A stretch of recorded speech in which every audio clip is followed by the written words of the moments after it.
Welcome to the Selling to Corporate podcast, where we're going to be challenging your sales beliefs around selling to corporate organizations and help you increase your bottom line profits every single month.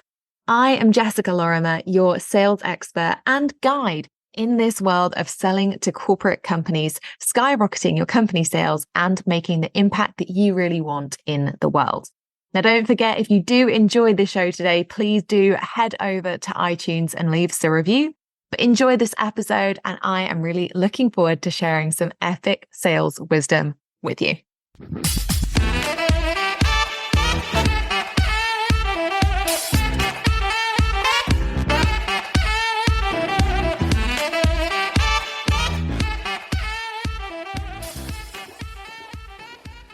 Welcome to the end of the first month of the financial new year. At least if you are working with organizations based in the UK or Europe, or some special unicorn organizations out in other areas of the world that just happen to follow the April to March model.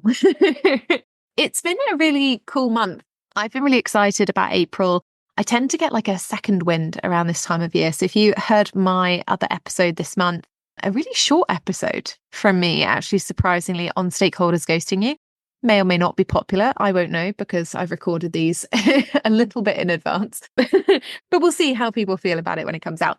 But I've been really excited about getting to April. I love the new financial year energy. It's been a really fun start to the financial year, or end and then start to the financial year for me. And it's just nice. Like, it's nice to see spring finally coming in the door.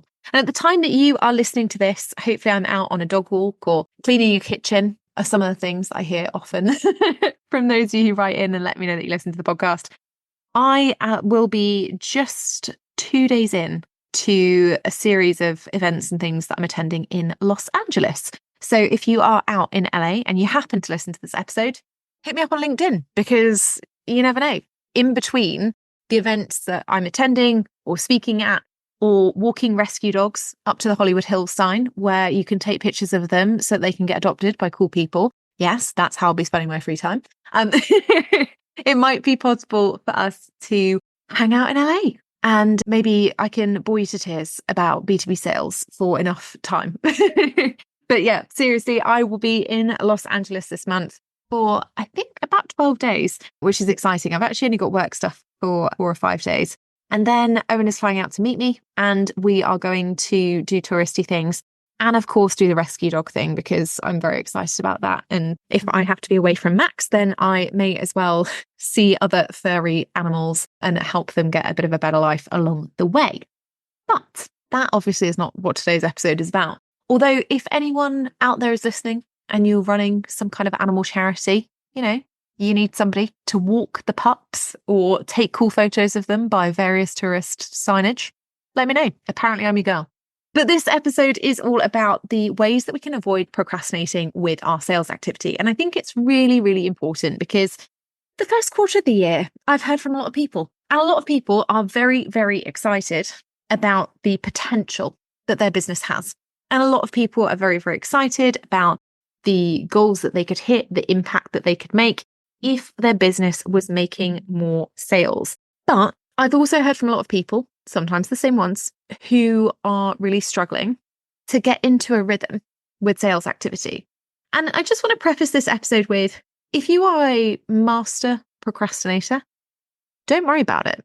This episode is not about beating yourself up and feeling bad because you haven't done your sales activity or anything like that.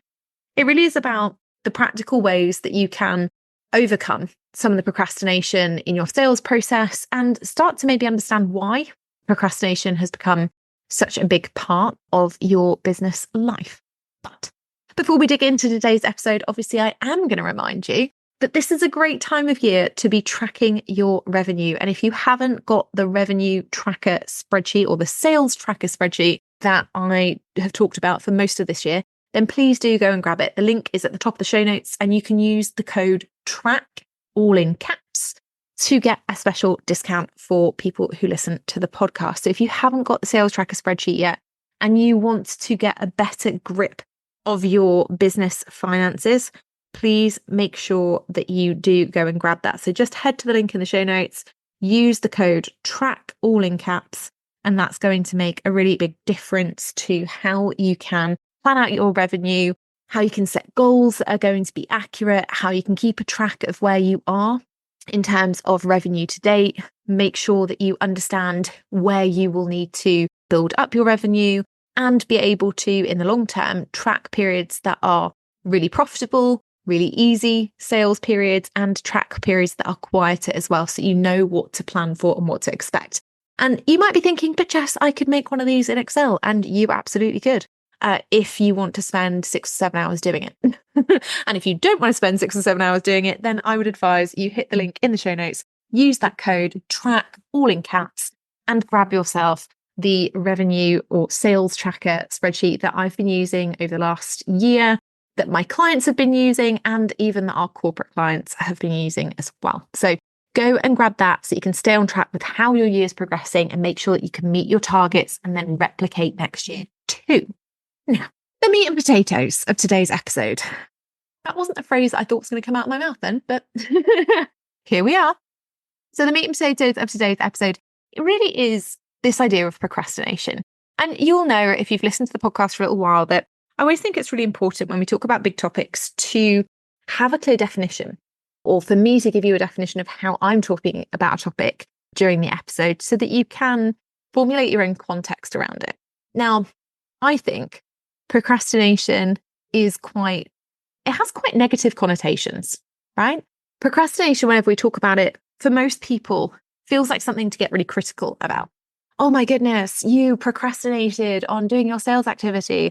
That means that you are inherently lazy or, I don't know, another word for lazy. Give me some synonyms. But we do tend to think of procrastination as being this negative activity. And actually, as somebody who considers themselves or has been diagnosed with neurodivergent traits, hello to the ADHD autistic crowd, you're welcome here. I would say that procrastination for me is something that is common. And it's interesting because whenever people meet me, they go, oh my goodness, you get so much done. Oh, I could never be like you. And I'm like, oh, well, yesterday I spent like a good 5 hours watching Netflix. So, there's that. But what I've learned over the years, and I would say that this is a very much self-taught coping strategy, is that I have minimum amounts of things that I know need to get done in order to produce specific results. And so when it comes to procrastination, it can really help me to understand what's the minimum amount of something I need to do in order to get towards a result or achieve a result that I want. And that's helped me potentially work things out quicker. It's helped me to continue taking action when I didn't want to. It's helped me to be more disciplined and focused about what I do. It hasn't necessarily meant that I've worked longer hours or that I've, done more than other people. It just means that I've learned how to become more effective working with what I have. So when we're talking about procrastination in this episode, I don't want you to be thinking about, procrastination is that thing that you do just because you can't be bothered or because you're lazy or because you just don't want to. I'm talking about the procrastination in your sales process where you put off an activity even though you know it would be valuable, because for whatever reason, I'm going to talk about some of the reasons later, you just find it really hard to prioritize that activity or to complete it in some way. Okay. So we're talking about those things that we know that we should do, but we don't always get around to doing. And in this episode, I want to talk about why we procrastinate and also what we can, from a practical perspective, do to not eliminate procrastination, because I think everyone does it, but just to cope on those days where we are not as effective as we normally would be. All right. So again, if you are not as effective, or you know that tracking your revenue, tracking your numbers, tracking your metrics isn't your thing, go and download the sales tracker spreadsheet, because typing in the code TRACK all in caps at that link at the top of the show notes will be much more effective than you procrastinating on tracking your revenue this year and then realizing next year that you actually have no data to fall back on. All right. So let's dig in. Now, most people don't actually want to be procrastinators, but they end up procrastinating anyway. And I'm quite interested in this because people put off lots of different things. And when I was starting to think about it and I was looking at my clients who would consider themselves to have procrastinated on tasks, I was looking at myself. I asked some people that I know who work in corporate jobs. I asked some people I know that don't work in corporate jobs. And I even asked a couple of stakeholders of mine that I know have procrastinated on certain things. And there are a mix of reasons that came up. But when it came to sales specifically, there were three main things that came up again and again and again, or three main reasons that came up again and again and again as to why they procrastinated or put off sales activity specifically. And the first one that I heard a lot was, I don't like how sales activity makes me feel, so I don't do it. And I thought that was really interesting because a lot of us haven't actually done enough sales activity to understand how it makes us feel anyway. I would say I've done hundreds of thousands of cold calls, literally hundreds of thousands. And yet there are still days I feel really good about it and still days I feel really crap about it. So, even now, I wouldn't say I know or can guarantee how I would feel about it. However, when I started thinking about this from a non-sales, non-super just robot perspective, I thought, well, I think what most people get caught up with in regards to, or with regards to how they feel about selling, is what they think other people will think. So rather than it being really how they don't like how sales activity makes them feel, what I think people really mean is they don't like, or they worry, have this anticipatory fear about how other people will perceive their sales activity. And having that anticipatory fear or stress around how other people will perceive their sales activity, that doesn't make them feel good. And again, if you think I'm wrong, write in, let me know. If you think I'm right, write in, let me know. But that's the distinction that I made when I was questioning people about what it really was, whether it was the actual sales activity itself or whether it was how it would come across, how it would look, how it would be perceived by others. It seemed to be more about how others perceived them, that perception piece that was important. The second thing that came up in terms of understanding why people procrastinate on sales activity, the second biggest thing was that people weren't sure what to do or when to do it. So for those people, it almost felt like the procrastination came in the form of learning more stuff. So for those people who felt like they didn't like how sales activity made them feel, they would just put off sales activity full stop.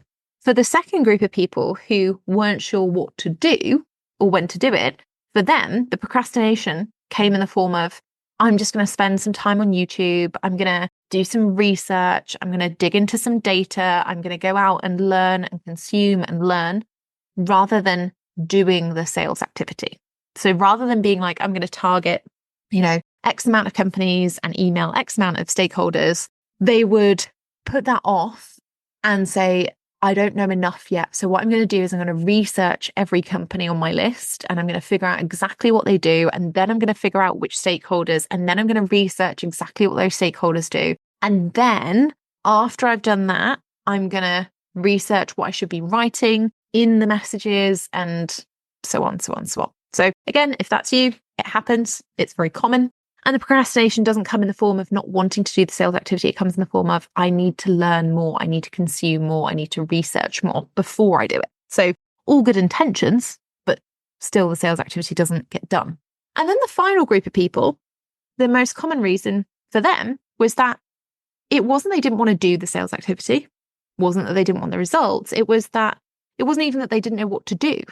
It was that when they started looking at the sales activity they had to do, let's say sending an email, they started to overthink and get into the minutiae of it. So rather than just thinking, oh, I have to send this email to a client with the proposal, they would think, what is the best time for me to send this email so that they'll be in a good mood to read my proposal? And what is the best day for me to follow up that proposal? Is there a day that is going to make them be more open to the pricing that I've put in there? And then it would spiral, or it does spiral into all other areas of their sales process. So it becomes, when do I send my cold outreach emails? What time do I send them? Should I use the word coach or should I use the word consultant? What if I don't put every piece of training or every workshop or every type of area that I can support a company with in my outreach? Will that matter? Will it stop them working for me? And this form of procrastination came from the worry, the fear of, if I get it wrong, I'll never land any clients. And so again, if you dig into those, like if you look at all three groups, I don't think that there is any group in there that doesn't actually want to do the sales activity. It's just that they have different reasons or different things or different motivations that are stopping them doing the sales activity. And I think they're all completely normal things, right? I've trained thousands of people, both inside the corporate world and outside of it. And these are all very common things. They're not unusual, and I say that not to be like, oh, well, your problems don't matter, but to reassure you that if you are somebody who feels like any of these groups of people, you're completely normal. Even I procrastinate on stuff. People say it to me all the time. They're like, oh gosh, I bet you never procrastinate. I'm like, I do it all the time. I'm somebody who, if I don't want to do a task, and the tasks that I procrastinate on, always accounting related or administration related, anything sales related, I'm like, woohoo, let's go, party, whoop, whoop. But anything that is admin or bookkeeping or anything related to accountancy in any way, shape or form, no, absolutely not. I will promise myself that I'll do it after lunch. I will end up watching Grey's Anatomy on Disney Plus, and it will never happen. It will just be on my to-do list for weeks and weeks and weeks until I get to a final deadline point that I have to do it, and then it will magically happen. And that is because I don't enjoy it. Right? I'm in that first group of people. I don't like how it makes me feel, so I don't do it. And this is a very normal thing. Procrastination is a very, very human thing. It doesn't make us bad people. It just means that sometimes we're like, oh, if we'd have done it earlier, it would have been easier. However, what I will say is that whilst procrastination is very normal, when it comes to a sales perspective, it's not very helpful. Because unfortunately, whilst I can outsource accountancy, and you could if you knew how to manage salespeople and hire the correct ones and monitor their progress and essentially performance manage them, you could technically outsource sales. It's much harder to do. Right? I've got a great accountant. I've had them since I started my business. They know my foibles by now and what I can manage and what I can't. But when it comes to sales, it's not a case of you get a bit of a slap on the wrist and a fine, from whoever your tax or governing body is. And I mean, that sounds very laissez-faire, doesn't it? Obviously, accountancy is supremely important. You must stick within the right guidelines and you must do the right things and you must make sure that you don't get fines and you must make sure that you meet your contractual obligations if you're a limited company director or a self-employed person, etc., etc. But if you don't make sales, you don't have to worry about accountancy or HR or admin or any of the other jobs in your business that you might not like, because you won't have a business. Full stop, the end. And I think that that's really, really important to understand, is that yes, procrastination is normal. Yes, it happens to pretty much everybody I've ever met. But when it comes to sales, you can't afford to procrastinate for too long, because the reality is that procrastination means that you are not making money.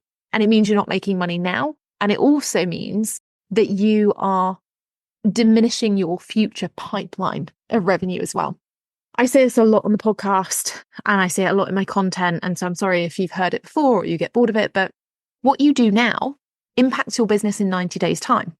So in January, if you were sat around having a great time, watching Christmas reruns until the end of it, I'm sure it felt great. But if you didn't plan or automate or do any of your sales activity, then I bet March, April are looking pretty painful. Yeah. We have to know what we can do, what we don't like doing, what we can potentially outsource, and also our minimum requirements to keep us going.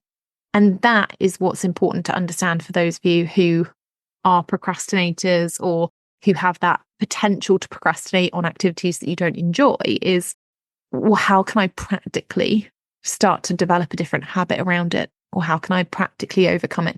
Because otherwise, procrastination costs you an awful lot. And I think it's important to, when we're looking at procrastination, and I'm guilty of this, I look at it, I'm like, oh, well, I sometimes think that my own procrastination is quite entertaining. Sometimes it happens a lot for me at weekends. I'll be thinking about going out for a run and I'll think about it from about 9 a.m. And then from 9 a.m. to approximately 4 p.m, I'll be like, oh, I'll just do the washing and I'll just empty the dishwasher and I'll just go to town and have a toasty. And now I can't run for at least an hour. And I will relay this to people in a funny way because it is funny. And then at approximately 4:01, I'm like, oh God, I've run out of tasks. I need to go out. But I think it's quite entertaining because sometimes it is quite entertaining. It's not impacting anything other than my ability to run further, faster, or fit in my jeans potentially. But with sales, when we procrastinate, that actually costs us a lot. And it's not just the money, right? The money is the obvious thing. If we procrastinate on B2B sales tasks, obviously, we lose money in sales, but also we end up spending a lot more money than we would normally do because often we're testing new things, right?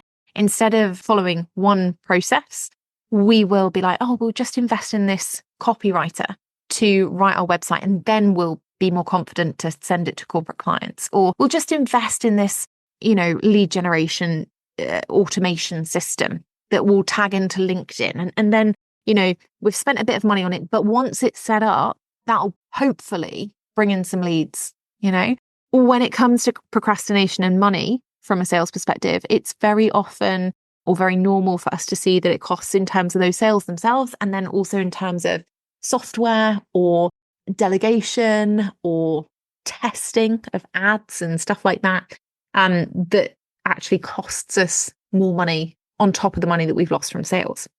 The second thing that procrastination from a sales perspective costs us is peace. When I wrote this on my notes, I actually wrote stress, but I was like, well, it doesn't cost us stress, it causes stress.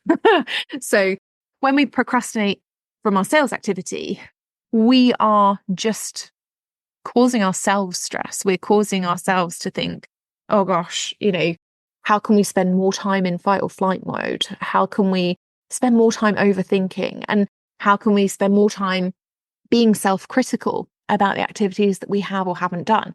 None of those things are good for your brain, right? None of those things are going to make you feel good or happy or positive with yourself or proud, right? They just make you stressed and critical and upset and annoyed and frustrated. Yeah. So when we think about procrastination in terms of sales activities, peace is one of the big things that costs us. And finally, it costs us our confidence. I see this a lot. People come to me all the time. They say, Jess, I can't sell. I'm not good at sales. I'm not a salesperson. I can't price. I don't have the ability to charge high prices or premium prices for my services. And for me, that's the saddest one.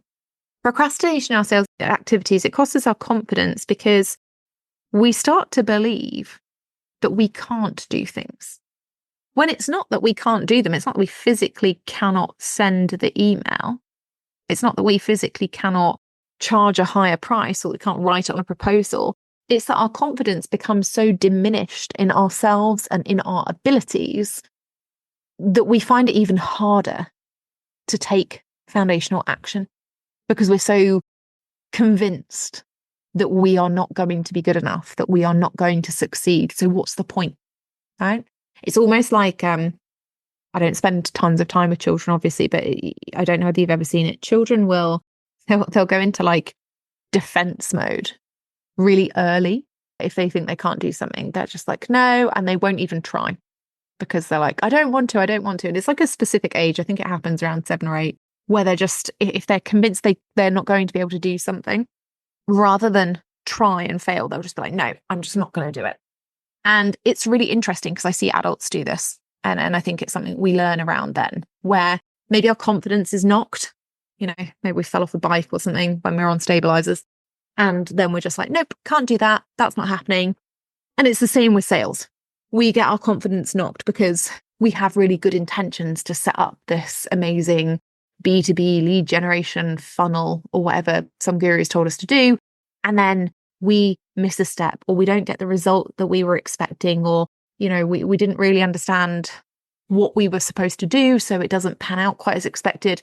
And then we immediately fall into I must be rubbish. I must not be good. And it makes it harder to pick ourselves up and do it again, right? Unfortunately, that last piece, that confidence piece, is exactly how the online space and the online marketing space has been able to prey on people for years, because they directly target that lack of confidence and be like, but don't worry about it. You should just have this this one miracle strategy and it will cure everything. And obviously that's not true, but I digress. So when we think about what procrastination is costing us from a sales perspective, it costs us our peace in life generally. It costs us money in terms of lost sales and in terms of investments in things that were very unlikely to work anyway, because we perhaps don't have a full strategy that we can put them into successfully, or that just weren't going to work anyway.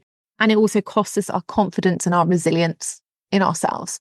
So I think those are three quite big things. I think those are three very important things. And it's unfortunate because when it comes to sales, the only decisions that we really should be making should be ones that are based on data and the action that we're taking or have taken, rather than our thoughts or our feelings in any given moment. And I've recorded a podcast episode on that before. So if if you're somebody who makes a lot of sales decisions from how you feel, go and check that out, because it's not always the best way to run your B2B sales process. Okay. So when we think about sales activities, unfortunately, even if doing sales activities make us feel uncomfortable because it's pushing us out of our comfort zone, or even if following a new strategy makes us feel a bit uncomfortable because we're perhaps unlearning bad habits, or even if it pushes us out of our comfort zone in terms of our confidence around how we handle certain sales situations, procrastinating in those areas costs you an awful lot more emotionally, financially, and in terms of your business's progression. So what can we actually do from a practical perspective to, I'm not going to say overcome procrastination or overthinking, because I don't think anyone does, right? I don't think we overcome it. I think we learn how to manage it better. Obviously, I'm not a psychologist. Maybe there's a psychologist among us who would think differently about that. But from my perspective, certainly in the sales world, I don't believe that we suddenly become masters of productivity and we never procrastinate again. I think we just learn how to work around it. And part of that working around it, that learning how to live with it and still do activities, is about assessing why you procrastinate. So thinking back to those three types that we talked about earlier, those who procrastinate through learning and constant research, those who procrastinate because they don't like the way that it makes them feel, or because they worry how they're perceived by others, or those that overthink, and get into the gritty details of things way before they need to, and overthink things. You have to know who you are and what kind of procrastinator you are so that you can solve it, right? If you're somebody who is an overthinker and you really get stuck into the minutiae of like, when should I send an email? What one word should I use in my job title? What's going to make the biggest difference, between this transformation and this transformation? For you, it's much easier to follow a proven process, right? So that you don't have to think or procrastinate or overthink. For somebody who's an overthinker, and we have a lot of people who would have considered themselves or still do consider themselves overthinkers inside the C-suite, programs like the C-suite are great because they are templatized.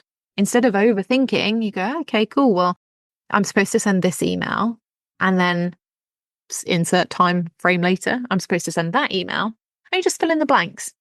And it doesn't mean that you completely stop overthinking because, like I said earlier, we don't just become, people who never overthink again, but it removes a lot of the overthinking, removes a lot of the stress on your brain. So if you are somebody who gets caught up in the granular, in the minutiae, make sure that you are following a proven process that gives you step-by-step ways to manage situations, right? That isn't just, okay, cool, well, you should be doing cold email outreach because that's really great. All right, but then what? What do you send? When? To who? Make sure that you're using resources that are going to remove that source or remove those fears that mean that you feel like you have to overthink things. Yeah. The other thing that you can do, and I say this to every corporate salesperson I work with, I think it's a really, really good way of making sure that you do the right things and you don't procrastinate, is to do your sales activities first in your day before anything else happens, right? So when I was talking to you about the running example earlier, I can get to 4 p.m. and be like, oh God, I've put it off for so long that now it needs to happen. And I end up going at a time that I don't really like, and it's starting to get dark, and I actually feel quite hungry and I feel quite achy because I've been sat at my desk all day or whatever. Like, it's the same with your sales activities. If you put them off and put them off and put them off, either they don't happen or they do happen, but they happen at the most inconvenient time, which means that you then think, oh, well, it's 5 p.m. now. There's no point in sending the email now. There's no point sending the proposal now. They're not going to read it. So it waits until the next day, and then the same thing happens, right? So if we can do our sales activities first in our day, we get to do it before our brain gives us a chance to convince us otherwise. And it makes it an awful lot easier, because then if you just do 3 sales activities, right? I say to my clients all the time, you get up, you do a revenue generating activity, you've covered yourself, right? For today and for 3 months' time, for that 90-day period where you're like, oh, okay, cool. Well, that outreach I did on the 1st of April, great news, because 1st of July should be paying off, right? And it is that simple. So try to do your sales activities. I'm going to rephrase that. Do your sales activities first every day. I know, as somebody who's super committed to my clients and who has been for years, probably sometimes to my detriment, that there have been times in my business where I have got up and the first thing I've done is gone to check what my clients are doing and how I can help them. And then before I know it, 3 hours have passed and I haven't done my sales activity and I haven't done most of the things that I planned to do that day. But what I have done is helped a load of other people. Yes, that can be gratifying, but nobody is going to look after your business in the same way that you are. So spending that first hour every day on your sales activity sets you up to be able to serve your clients at the best possible level for the other 5 hours or 6 hours or however else long you're working. Okay. And then finally, accountability is really, really important. Okay. I was listening to an episode of the Diary of a CEO podcast. I don't subscribe to the Diary of a CEO podcast, mainly because I don't always find all of the interviews particularly relevant to me. But Daniel Priestley was on there recently and he said something I really liked. He said, be in a room where the results you want are normalized. And I was like, ooh. Procrastination thrives when you're surrounded by other people who procrastinate. And particularly in sales, we see it a lot. When I go into companies, if there is 1 or 2 people in a sales team who aren't doing very well, it's like it's contagious. They gravitate towards each other. They're like, oh, I'm not making sales. And the other person's like, oh, I'm not either. Oh, it's fine. It's the market. It's something else. It's not because we're not doing our activities properly. It's the market. It's the economy. It's the industry that we're working with. It's the this, the that, the other. And they start to recruit other people, right? It's like there's a gravitational pull to the water cooler of other people who are like, yeah, I'm not doing well either. I'm not on target. I don't know how I'm going to hit it. And then it spirals into, and my manager's not supportive. And it's because the targets are too high and the metrics are too high and blah, blah, blah, blah, blah. I see it all the time in companies. And I see it all the time in entrepreneurial circles. That's not anyone's fault, by the way. It's just that what tends to happen is that most people, myself included, when you first start a business and you go online, it's really easy to find other people that aren't successful. Like, it's easy to find people who are successful. You just watch the Facebook ads or the Instagram ads or the whatever ads. But you're not going out and talking to those people 90% of the time. Instead, people are in Facebook groups, they're in communities, not on Facebook. Don't ask me how that happens because I have no idea. But they're all there and they gravitate towards each other. They're the people who are posting on LinkedIn and being like, oh, nobody's buying right now. And they make these blanket statements. And then everyone hops onto their post and they're like, yeah, it's just so terrible. I don't understand, blah, blah, blah. If you're listening to this and this is you, I am sorry. But all that happens is you find other people who are in that same situation. You don't find anyone who's going to inspire you. You don't find anyone who, unless you listen to this podcast and this comes at a bit of a kick in the pants time, right? Where you're like, oh, okay. Well, of course, if I'm only hanging around with people who aren't doing sales activity or who think sales activities are sleazy or gross, or that communicating transparently is wrong, or that I shouldn't be selling every day, or that I shouldn't be selling publicly because people might think that I'm desperate or whatever, then of course that's how you're going to feel, because that's what's normalized in your environment. So if you're forever saying, oh, salespeople are sleazy, salespeople are gross, like people, they're just out there for the money, blah, blah, blah, blah, blah, then yeah, that's how you're going to feel. And that's how you're going to find a load of other people who feel like that. But if you are around other people who are already achieving the results that you want, you can start to think quite differently. And I see that all the time in the C-suite. I see people who join the program and they say, I just don't know whether corporates would pay £5,000 for a keynote. And then they see someone in the C-suite selling it for 20,000 and they go, oh my God, I'm undercharging. Right. But previously, they might have known a bunch of people who were like, oh my goodness, corporates would never pay 5K for a keynote. You'll have to sell them at 2.5. Right. Or people will come into the C-suite and they'll say, I've been selling learning and development programs for £10,000. And I don't think that companies would ever pay it anymore, particularly not in the not-for-profit sector. And they'll meet other people selling in the not-for-profit sector, maybe not in the same specialism, right? Maybe they meet people who are selling marketing services or copywriting services or podcast production or whatever, who are selling them for more money. And they're like, oh my goodness, they will pay. Oh my goodness, I don't have to be part of a tender process, right? Accountability and being in that room with other people virtually or as an internet community or in person, wherever you're finding it, is super important for managing your procrastination. At the moment that I'm recording this, we literally just started the 6-week sprint in the C-suite and everyone's getting a weekly task. And then we're on Zoom having a group implementation session together and it's amazing. And by the second day, we'd already seen people book, there were about 15 business development calls booked. The second day of the sprint. That wasn't because these people didn't know, what to do beforehand. It wasn't because they didn't know that they should be doing sales activity. It wasn't that they didn't want to do the activity. It was all the reasons we've discussed today, but they were accountable. They got told exactly what to do. They were given a template to send out. They got told how many to send, why. And they went and they were accountable to themselves, to the people in the group, to me, and they took action. Accountability is huge. And it does matter who you are accountable to. Like I say, and like Daniel Priestley put much, much better than I ever could, if you are in the room where the results that you want are normalized, you are going to have a very, very different experience and a very, very different set of results. And as entrepreneurs, often we talk about the fact that we are isolated, that it can be hard to work in a vacuum, and it is. So find that community. It doesn't have to be a paid community. It can be a free community. Just make sure it's the right people who are actually achieving results that you want, not just people you like hanging out on Zoom with. Okay. So if you have enjoyed this episode, please do make a couple of minutes in your day to just go and leave a little review of the Selling to Corporate podcast. Every review is massively appreciated.